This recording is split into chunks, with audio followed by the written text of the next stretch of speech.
Vamos a abrir nuestras Biblias hoy a 1 Pedro, capítulo 4.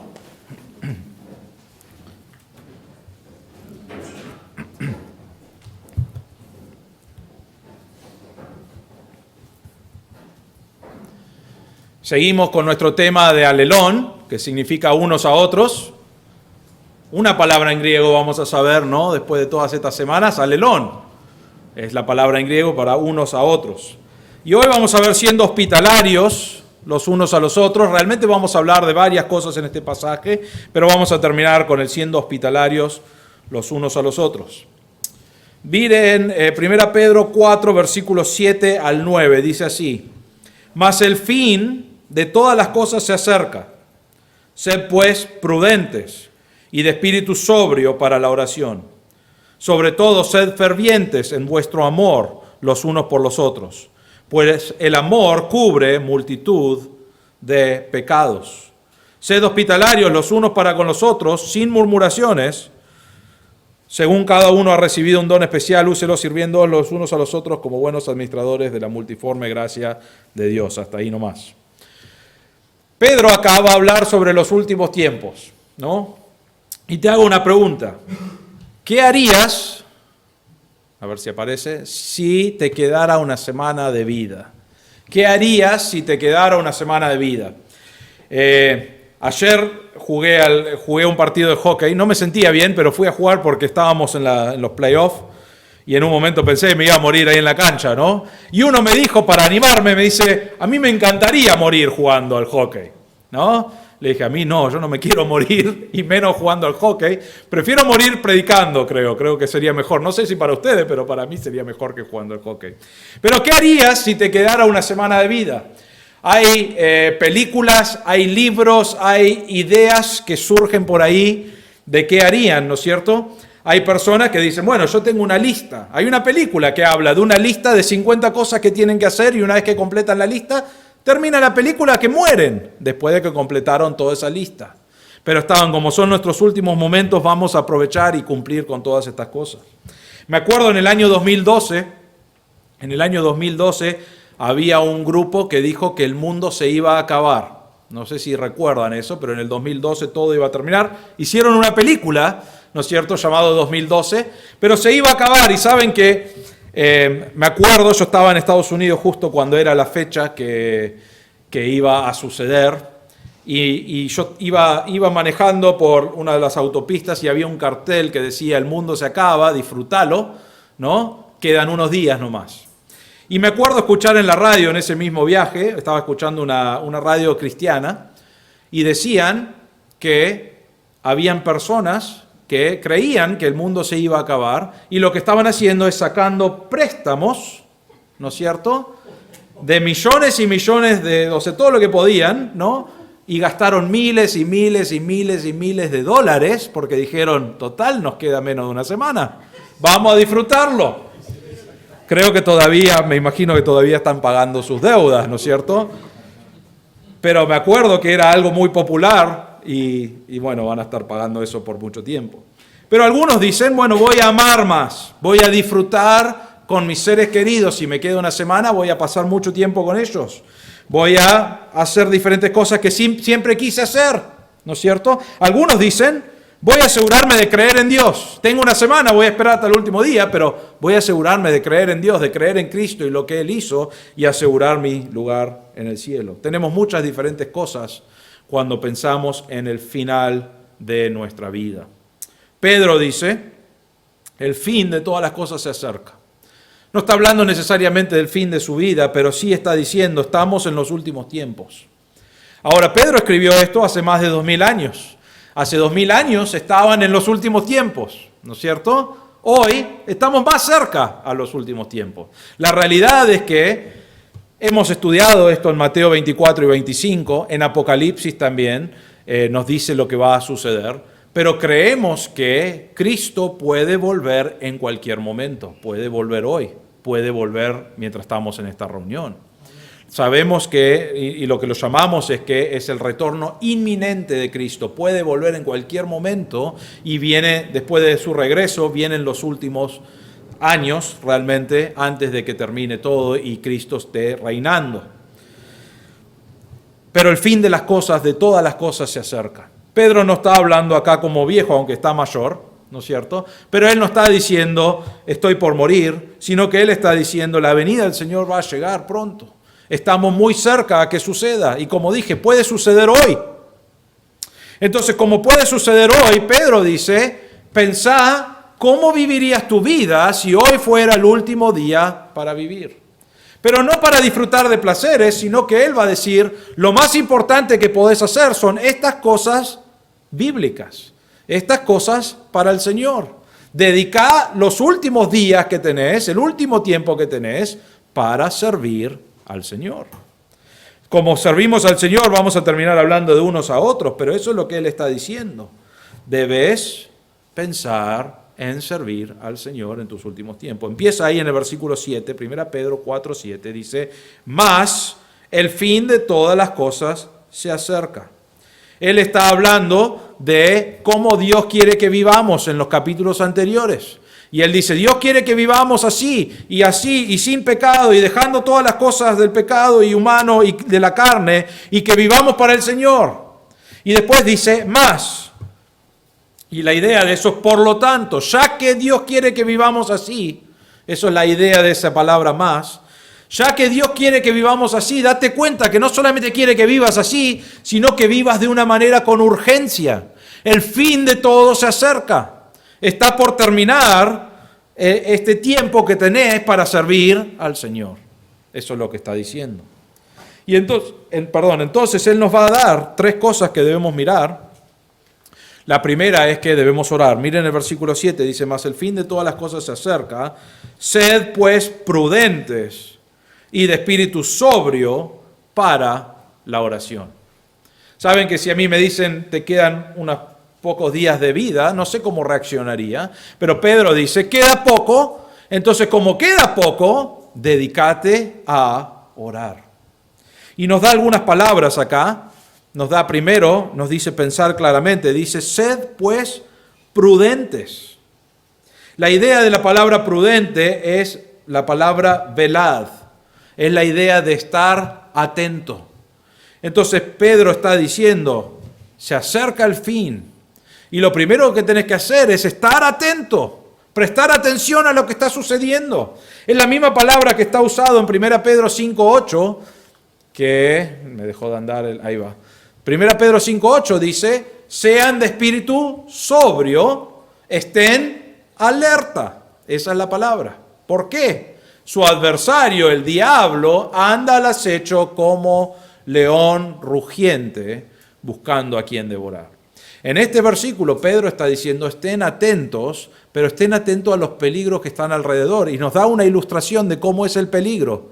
El diablo anda como un león rugiente, buscando a quien devorar. Saben que el león, estudié un poco de esto para saber cómo funciona un león, ¿no es cierto?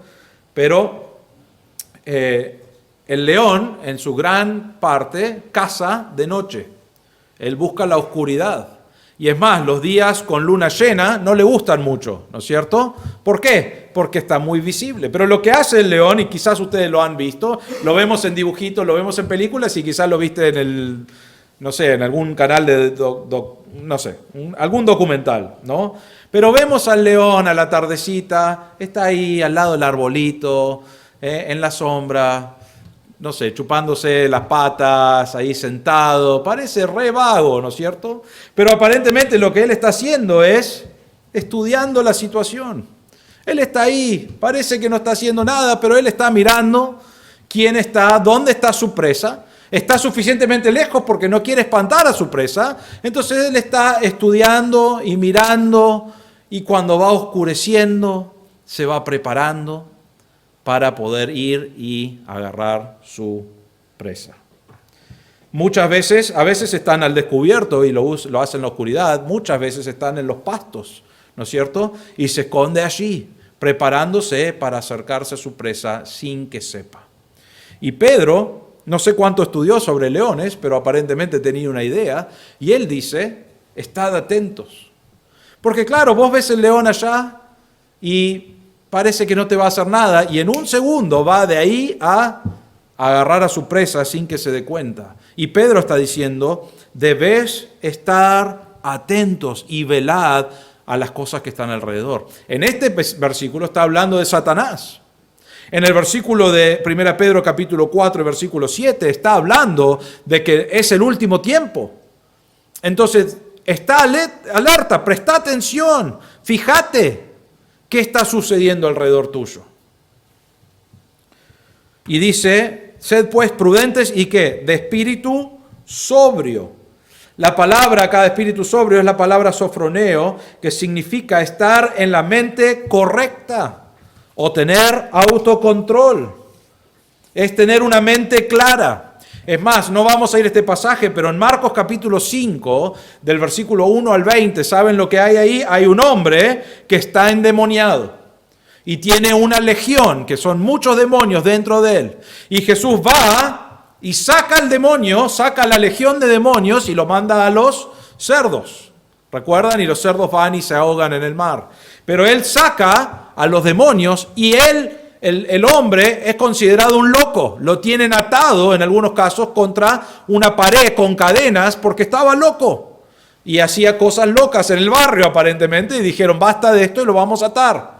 Y lo ataron y viene el Señor y el Señor saca a los demonios y de repente esa persona, dice la Biblia, queda en una mente correcta. Esa es la palabra que está usando acá, un espíritu sobrio, donde empieza a pensar claramente, está tranquilo, puede tener una conversación con Jesús en ese momento, entendiendo quién es. Pensaba en esto y uno de los peores momentos para manejar, que es el momento que más odio manejar, es después de las 12 de la noche en el Navidad o en Año Nuevo, ¿no es cierto? Más o menos alrededor de la 1:30, 2 de la mañana. Antes, ahora no, porque normalmente estoy en casa, pero antes arrancaba y tenía que ir por la Panamericana, ¿no es cierto? Ahora, vos tenés miles de personas que decidieron que querían manejar en ese horario. Y no somos muy conocidos en Argentina por seguir las líneas de la autopista, pero en ese horario, después de esa fiesta, nadie sigue las líneas de la autopista, ¿no? Soy el único.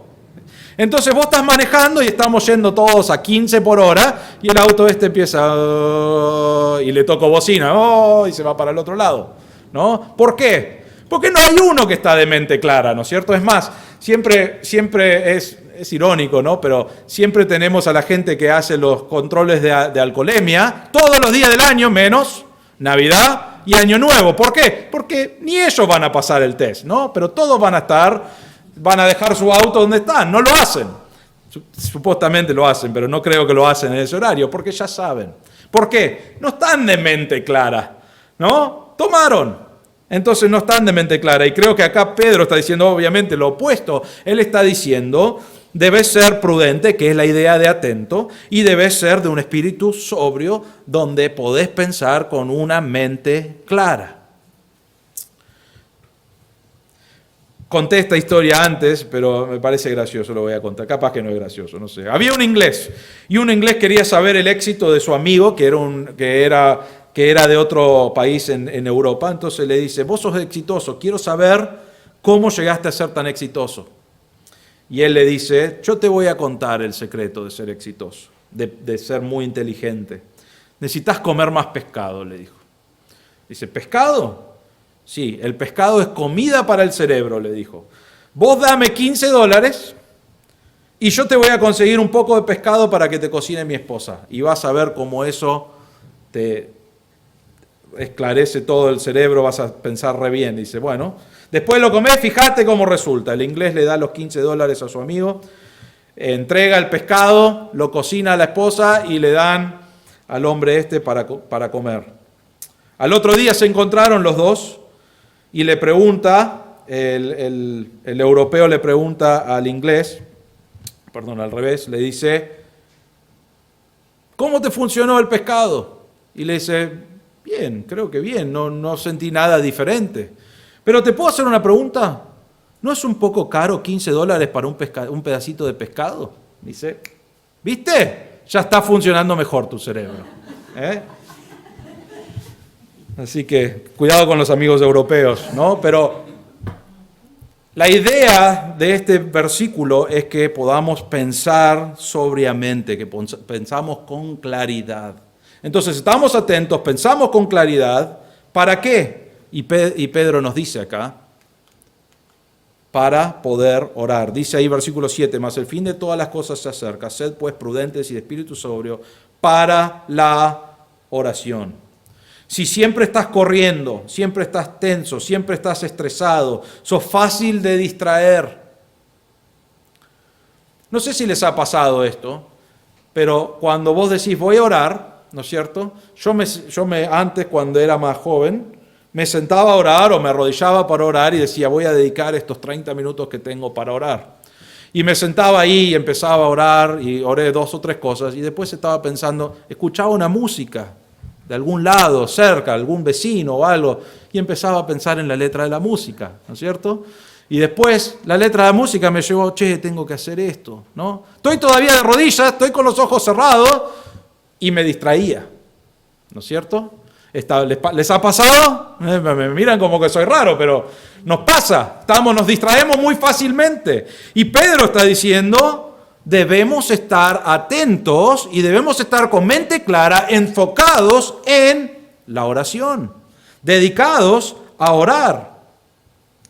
Ahora es interesante que Pedro, tenemos una historia de él. Pedro en el jardín de Getsemaní, él va con el Señor Jesús y Jesús le dice a Pedro, a Jacobo y a Juan que están con él, le dice, quédense aquí y oren, ¿no es cierto?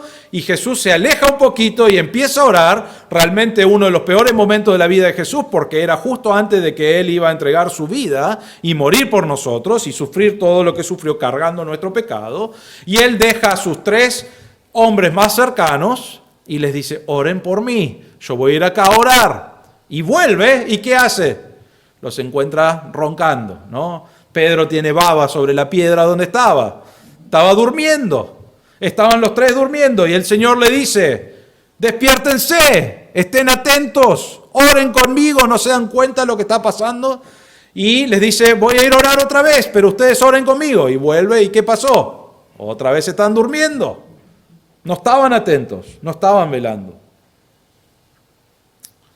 Pedro aquí está diciendo, nuestra oración debe ser claro, debe ser estando atentos. Una de las cosas que me ayudó a mí en mi vida de oración es hacer una lista. Pero no hacer una lista para leer la lista, sino para poder mantenerme enfocado en esto es lo que estoy orando. Y no era una lista necesariamente de personas, era una lista de quizás situaciones que estaban pasando en mi vida o alrededor. Cosas donde agradecía a Dios, cosas donde confesaba si tenía que confesar pecado, cosas donde después oraba por los hermanos, pero hacía una lista para ayudarme a estar enfocado. Pedro dice, es el final de los tiempos. Vuelve el Señor. Y si vuelve el Señor, lo que vos necesitas estar haciendo es estar prestando atención a las necesidades que están sucediendo, a las cosas que están sucediendo, tener mente clara, dejar esas cosas un segundo y decir, voy a orar.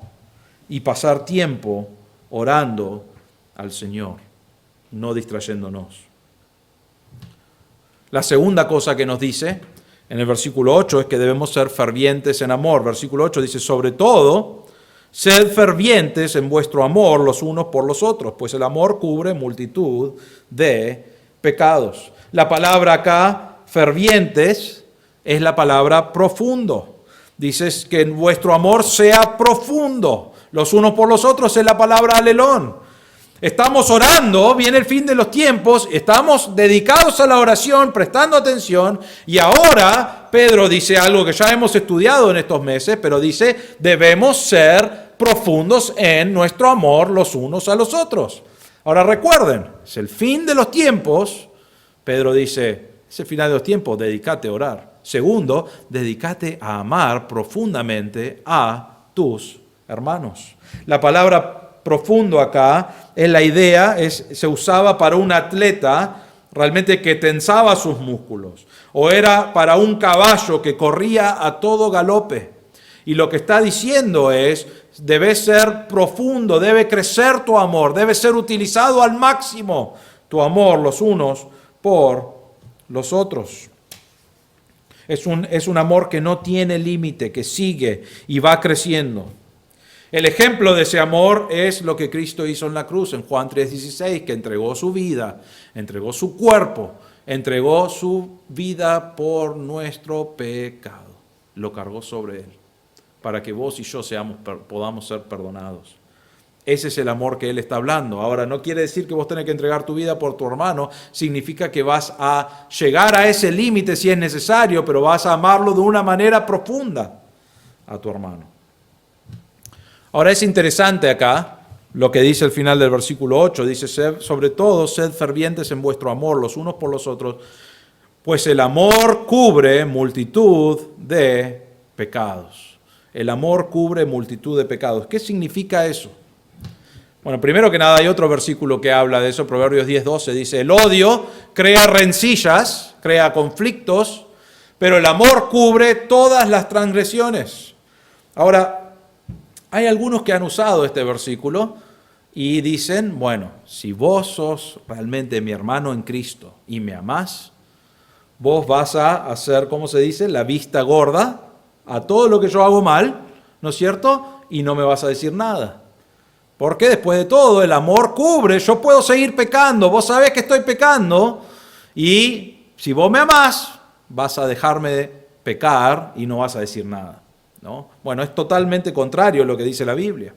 La Biblia habla de acá de que debemos cubrir multitud de pecados, pero habla de que cuando vemos a un hermano pecar en Mateo, ¿qué nos dice que debemos hacer?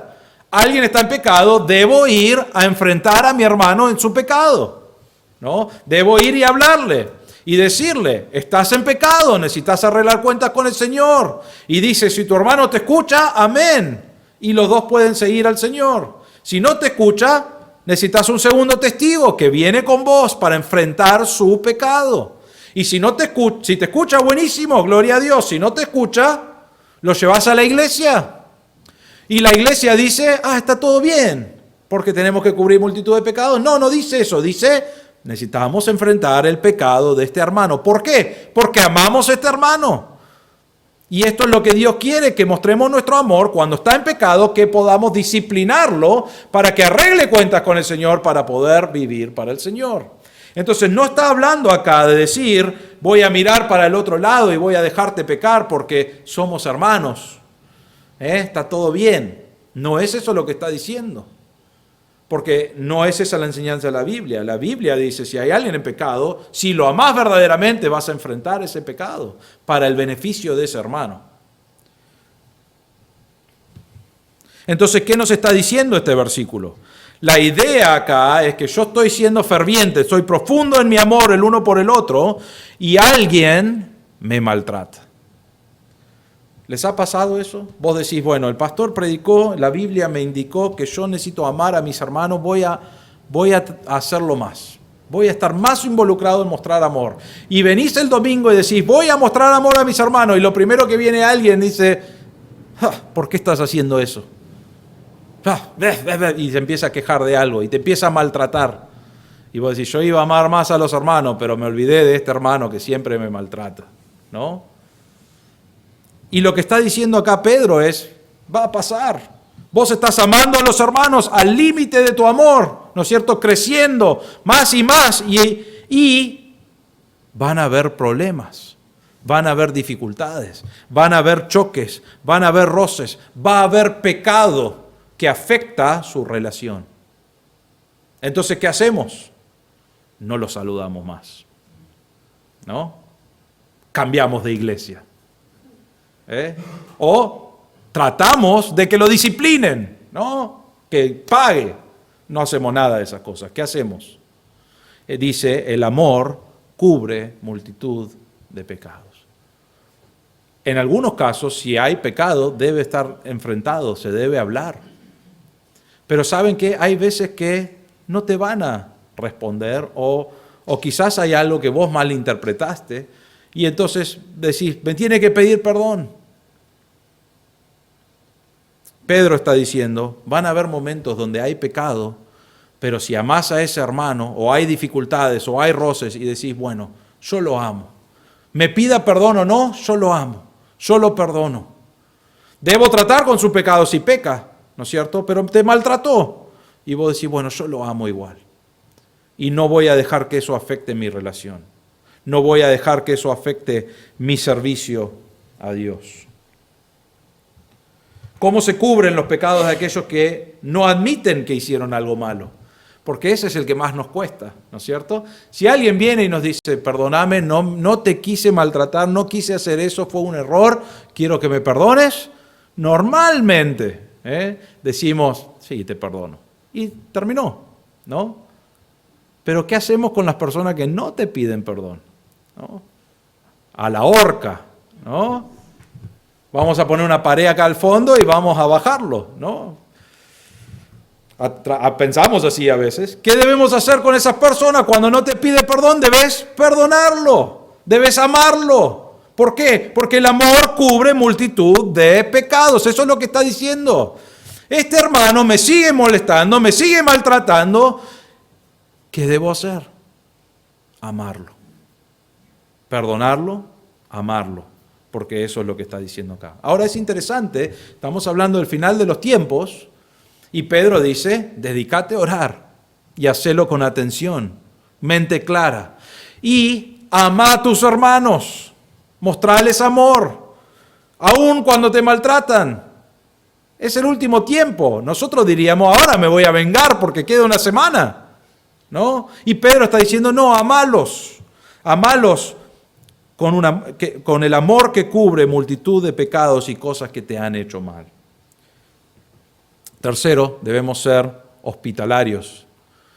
Dice el versículo 9, sed hospitalarios los unos para con los otros, sin murmuraciones. Nosotros hoy no sé si entendemos lo que es la palabra hospitalarios. Normalmente pensamos en ser hospitalario y decimos, bueno, voy a tener alguna gente en mi casa para comer, ¿no es cierto? Y normalmente son nuestros amigos o son las personas que nos llevamos bien. Y decir, bueno, vení un ratito, qué hospitalario que soy. Abrí mi casa para mis amigos y estuve 2 o 3 horas. Se quedaron 3 horas y media, no sabes a última media hora cómo me costó. Pero fui hospitalario, eso es lo que Dios quiere, ¿no? Y a veces pensamos, bueno, eso es ser hospitalario. Pero creo que la palabra tenía mucho más significado en el tiempo de la Biblia. En el tiempo de la Biblia tenemos que pensar que había persecución, ¿no es cierto? Y cuando había persecución, ¿qué es lo que pasaba? No es que no podían ir a la iglesia, era que perdían sus hogares. Dijeron, en esa casa hay un cristiano, vayan a buscarlo. El cristiano escucha que están viniendo a su casa y ¿qué hace? Agarra sus pocas cosas, agarra a su familia y sale. Y no vuelve a su casa. Algunos fueron a diferentes países, que en ese tiempo no eran países como hoy, pero fueron a diferentes lugares en Europa, corriendo, escapando de la persecución donde podías perder tu vida. ¿Y qué sucedía entonces? Sucedía que si estaban en Jerusalén, se iban al norte, a Antioquía, que era un viaje de días, o unos cuantos días, y vos ibas viajando con lo poco que tenías, ¿y qué buscabas? Buscabas un cristiano que pueda abrir su casa y cuidarte, ¿no es cierto? Y ayudarte. Una comida o un lugar para descansar a la noche. La otra cosa que sucedía en ese tiempo es que no tenían hoteles, no tenían lugares donde vos podías ir, no podías ir al internet y decir, bueno, a ver cuál es el mejor precio para quedarme en la ciudad de Buenos Aires. No. Vos ibas caminando y decías, Dios, por favor, provee algo porque ya no tenemos plata, ya no tenemos un lugar para dormir. Mirá, mis hijos están caminando, están cansados. Todavía nos falta un gran viaje a Antioquía y tampoco sabemos qué vamos a hacer ahí cuando lleguemos. Necesitamos a un creyente o a alguien que nos ayude. Y los cristianos, Pedro les dice, sean hospitalarios. Abran sus casas. Ahora, estos cristianos tampoco quizás tenían mucha plata, todavía tenían su casa, todavía tenían su trabajo, quizás no habían sufrido la persecución como se sufrió en ciertos lugares, pero estaban ahí, no tenían mucho y decían, bueno, vamos a abrir nuestro hogar. Quédense los días que necesiten para descansar. Aquí hay de nuestra propia, de nuestro poco comida, acá está, les compartimos. Eso era lo que era ser hospitalario en ese tiempo. Ahora, yo no estoy diciendo, bueno, si queremos seguir este ejemplo, vayamos a un lugar del mundo donde hay persecución. ¿no es cierto? Así vivimos verdaderamente y tratamos de ayudar. No estamos haciendo eso, pero nosotros hoy no entendemos bien lo que significa ser hospitalario, porque para nosotros es abrir nuestra casa quizás una vez para algunos específicos que elegimos, ¿no es cierto? Y hoy en día, y esto es difícil, yo entiendo esto, pero hoy en día tampoco nos gusta abrir nuestra casa para que nadie, especialmente un extraño, venga a nuestra casa. Hay mucha inseguridad, ¿no es cierto? Es un peligro. Yo entiendo eso, yo no digo que no es así, pero en el tiempo de la Biblia ellos estaban como, Pedro dice, sed hospitalarios, abran su casa, den de sus cosas para algunos hermanos que tienen necesidad.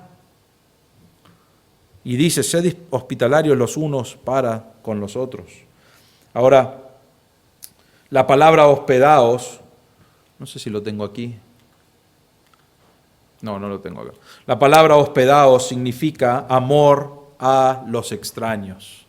Amor a los extraños. Y vos decís, bueno, hay algunos extraños que los amo, porque son extraños y no los tengo que ver, ¿no? Pero amor a los extraños, amor a personas que no conoces, que dicen que son creyentes, y ellos estaban hospedándolos en su casa. Y una cosa que estaba pasando es, algunos lo estaban hospedando, y ¿saben qué estaban haciendo después que se iban o mientras estaban? Este gordo está comiendo todo, ¿no? ¿Viste cómo deja todas las cosas tiradas? No te puedo creer. Murmuraban, y la palabra murmurar es hablar entre dientes, estaban enojándose. ¿Cuándo se van a ir estos creyentes? ¿No? Y Pedro dice, estás en los últimos tiempos, hacelo sin murmurar. Hospedá a las personas, sé hospitalario y hacelo para el Señor. Y algunos estaban murmurando y tenían dificultades. En Hebreos capítulo 13, versículo 1, yo se los leo. Versículo 2, perdón, dice, no os olvidéis de mostrar hospitalidad, porque por ella algunos sin saberlo hospedaron ángeles. Ahora quizás vos decís, los creyentes decían, bueno, vos no sabés, yo los que hospedé no eran ángeles, hicieron un desastre de mi casa. Pero no ese es el punto es que Pedro está diciendo, estamos en los últimos tiempos, orá, amá y pensá en tus hermanos, en ser hospitalario.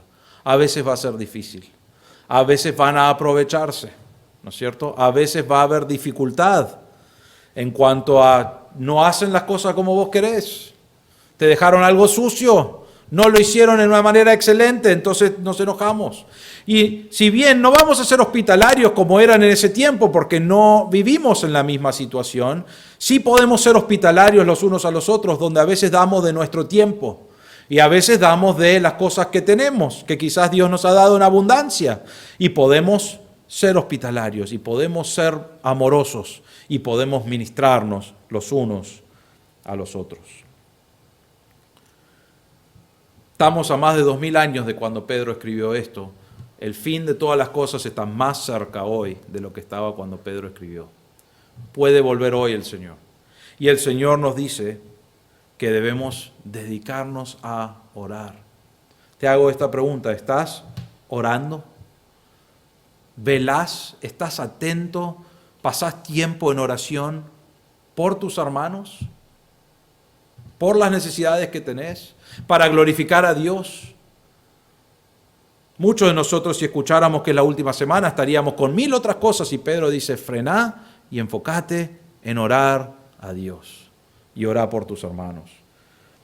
Estamos en los últimos tiempos y él dice que debemos amar aun cuando no se lo merecen o aun cuando nos maltratan. Te pregunto, ¿amás a tus hermanos con un amor ferviente, profundo? Es un amor que sigue creciendo y debe seguir creciendo. ¿Amás a tus hermanos con esa clase de amor? Y tercero, ¿sos hospitalario con tus hermanos?